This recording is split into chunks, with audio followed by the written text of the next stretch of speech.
እኛ ራሱ ለነሱ አንድ አይነት ሆነ እንደምንታያቸው ብታውቂ። አይ ተባካት ቀልድ።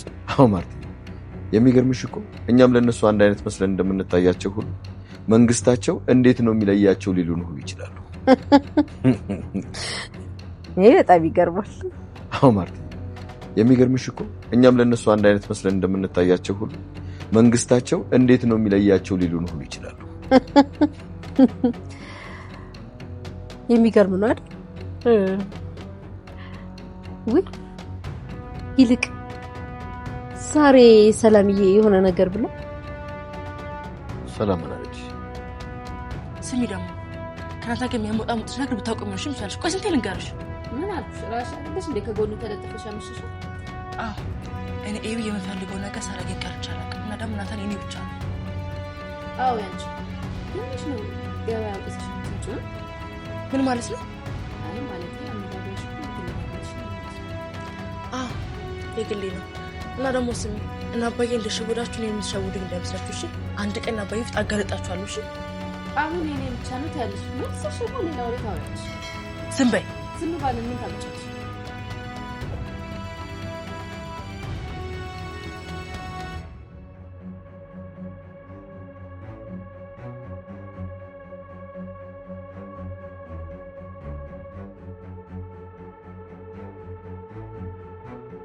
ሰላም ምንድን ነው ያለች? መጀመሪያ ተቅለሰለሰች። ከዛ ግን ይቅርታ ጠየቀችኝና የሆነ ሚስጥር እንደምትነግረኝ ነገረች።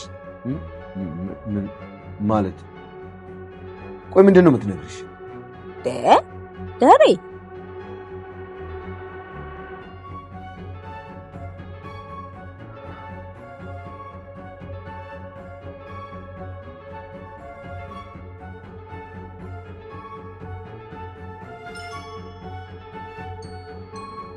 ደረጀ ከራሱ ውጪ ማንንም በማያውቀው 19 ዓመት በሙሉ በያዘው የልጁ ሚስጥር ማሰብና መጨነቅ ከጀመረ ሰንበትበት ብሏል። በአንድ በኩል ከረጅም ጊዜ በኋላ ያወቃት ልጁ እናቷን እንዲሁም ቤተሰቦቿን የማወቅ ጥያቄ፣ በሌላ በኩል ደግሞ 19 ዓመት ሙሉ ከዛሬ ነገ መቼ ይሁን ልጄን ማግኛት ብላ የምትጨነቀው ሰላም ወስደ ከጣልክበት ልጄን አምጣ ብለዋለች። ደረጀም በዚህ ምክንያት እንቅልፉን አጥቶ በሐሳብ እየተብሰለሰለ ማደር ከጀመረ ሰንበትበት ብሏል። ሰላም በዚህ ብቻ አላቆመችም። አንድ ጊዜ በአካል ሌላ ጊዜ ደግሞ በጽሁፍ መልእክት ደረጀን ማስፈራራት ቀጥላለች። ያን ብቻ ሳይሆን ሰላም ለማርታ ደረጀ የሚነግርሽ የሚያውቀው አንድ ሚስጥር አለ ብላ አያይዛቸዋለች። ቤት ውስጥ የተፈጠረው ይሄን ብቻ አይደለም። ናታን ዳጣ በመሆኑ ተናዳር ያለችው አቢጌል ግንኙነታቸውን እንደደበቁ እንደማይቀሩና እንደምታጋልጣቸው ዳጣን አስፈራርታታለች። በዛም ብቻ አላቆመችም። ነገሩ ወደ ጭቅጭቅ አምርቶ ሁለቱም ለጸብ ከመቀመጫቸው ተነስተዋል። ይሄ ሁሉ ነገር ሊፈጠር የቻለው ደረጀና ማርታ የነዳጣን ግንኙነት ችላ ብለው በማለፋቸው አቢጌል ስለተናደደች ነው። ይሄ ሁሉ ነገር ከመፈጠሩ በፊት ዳጣና ማርታ መኝታ ቤት ገብታ እያወሩ በመሐለም ማርታን ያስደነገጠ አንድ ጥያቄ ትጠይቃታለች። ዳጣም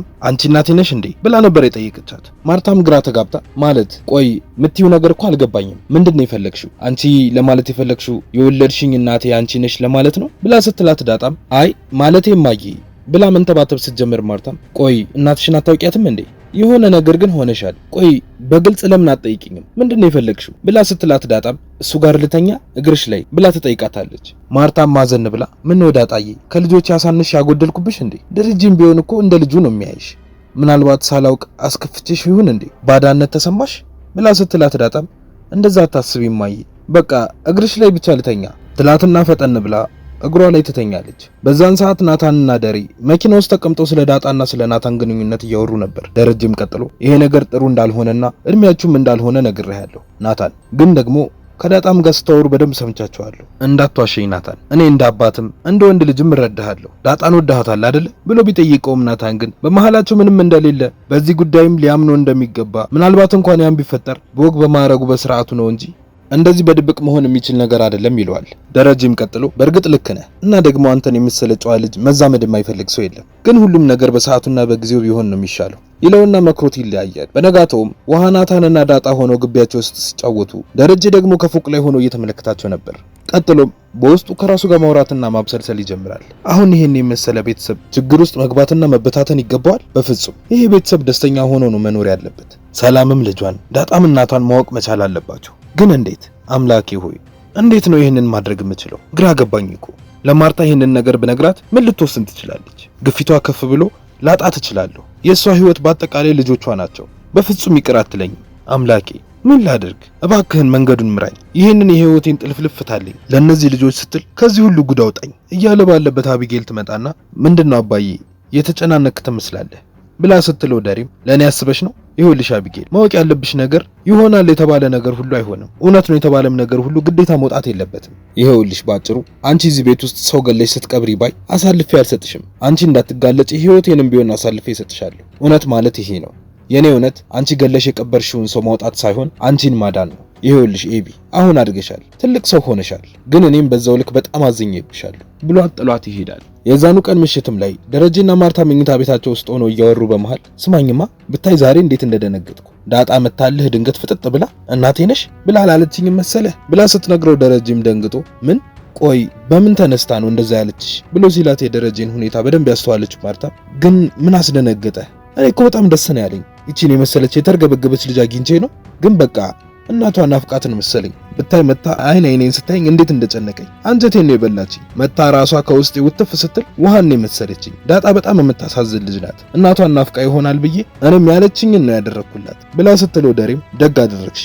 ግን ማርትዬ ዳጣ ያንቺ ልጅ ብትሆን ኖሮ ደስ ይልሽ ነበር ብሎ ሲጠይቃት ማርታም አግኝቼ ነው ደግሞስ ልጅ እምቢ ብሎኝ ነው እንጂ እኔ ፈልጌ አላውቅም። ደግሞ ዳጣ የኔ ልጅ ብትሆን በጣም ነበረ ደስ የሚለኝ በተለይማ ወንድ ልጅ ሆና ቢሆን ኖሮ ብላ ስትለው ደሬም ምንድነው ይሄ ወንድ ልጅ የምትይው ነገር ተደጋገመ? ካልሆነ ወይ ከሌላው ልጅ ላምጣልሽ እንዴ ብሎ ሲላት ማርታም እንኳን እነዚህን የመሰሉ ሁለት ልጆች ወልጄ ይልህ አይደለም ምንም ባልወልድልህ እንኳን ወደ ሌላ ሴት መሄድን በፍጹም አልደግፈውም ብላ ትሏለች። ደረጀም በንዴት አውቃለሁ ማርቲ በቃ ደህና ደሪ ብሏት ይተኛል። በቀጣዩ ቀን ማታም ሁሉም ልጆች ተሰብስበው ሶፋ ላይ ተቀምጠው አቢጌል ዳጣን ለማስቀናት ናታን ላይ ተጠምጥማ እየነካካቸው ነበር።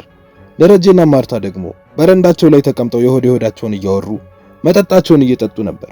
በመሃልም ማርታ ይልቅ ደሬ ዛሬ ሰላምዬ ቅልስልስ ብላ ይቅርታ የሆነ ሚስጥር ደረጀ ይነግርሻል አለች ብላ ስትለው ደረጀ ማለት ምንድነው የምን ሚስጥር ብሎ በድንጋጤ መርበትበት ይጀምራል። ተሰብስበው የነበሩት እነ ዳጣም ናታን ኤቢ እያደረገችው ያለችው ነገር ደስ ስላላለው ተነስቶ ወደ መኝታ ቤቱ ይሄዳል። ኤቢም ጥሏት ስለሄደ ደስተኛ አልነበረችም። ለዳጣም እንደምታጋልጣቸው ነግራት ትዝትባታለች። በዛ ብቻ አላበቁም። በወሬያቸው መሃልም ጭቅጭቅ ተፈጥሮ ለመጣላት ተነስቶ ተፋጠዋል። በቀጣይ ምን የሚፈጠር ይመስላችኋል? ሐሳብ አስተያየታችሁን ኮሜንት ላይ አጋሩ።